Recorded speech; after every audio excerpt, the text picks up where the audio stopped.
Yeah, well, I was just commenting to a friend of mine that I'm glad that this wasn't the West Indies being thrashed by New Zealand like this, because people would just say that West Indies cricket was finished. I'm not saying that West Indies won't go through this tournament and get a proper beating at some point, but I think it is unlikely that the West Indies will be thrashed within 13 overs against any team. But that is one day cricket. You can have a very bad day. That is not a true reflection of your team. And I do not think this is a true reflection of the ability of this England team. I'm not saying they're the best team in the world. As a matter of fact, I wouldn't say they're in the top 4 or 5. But this is not a true reflection of their ability.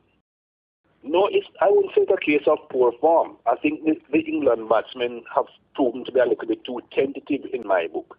I think today, with the ball moving around like that, you need some more adventurous stroke play from the England batsmen. You needed somebody to try to dominate, someone to try and use their feet to get down to the bowler to prevent them from pitching the ball up as far as they were, and try and hit them off their legs, because the ball was swinging.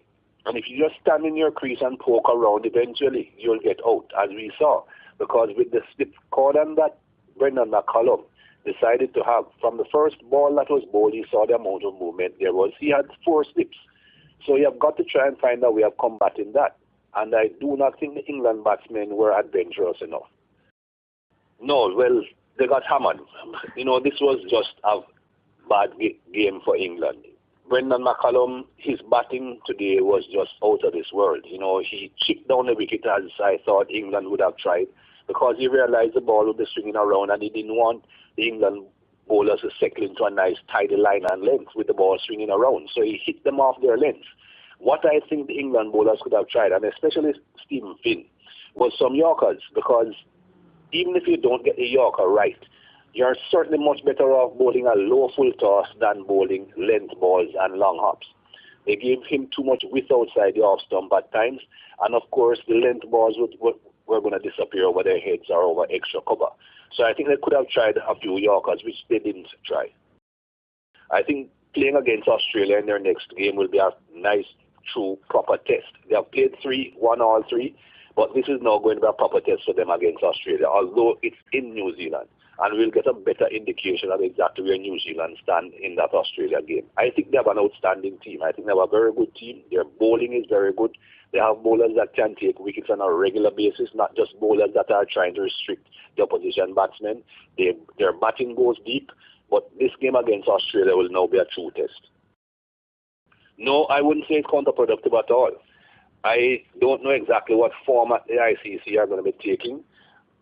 They could perhaps then say, okay, the top 8 test playing nations, as far as rankings are concerned, you are through to the World Cup.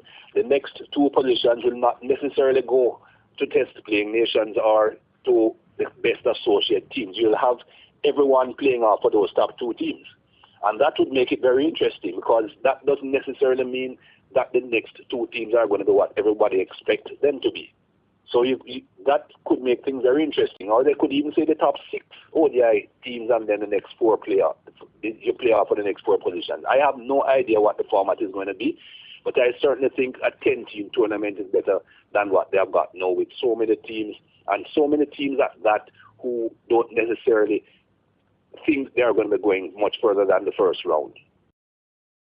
That is the nature of one-day international cricket. One-day international cricket, in my book, is overrated as far as excitement is concerned. If you look at the history of ODIs, there have been hundreds and hundreds of ODIs played.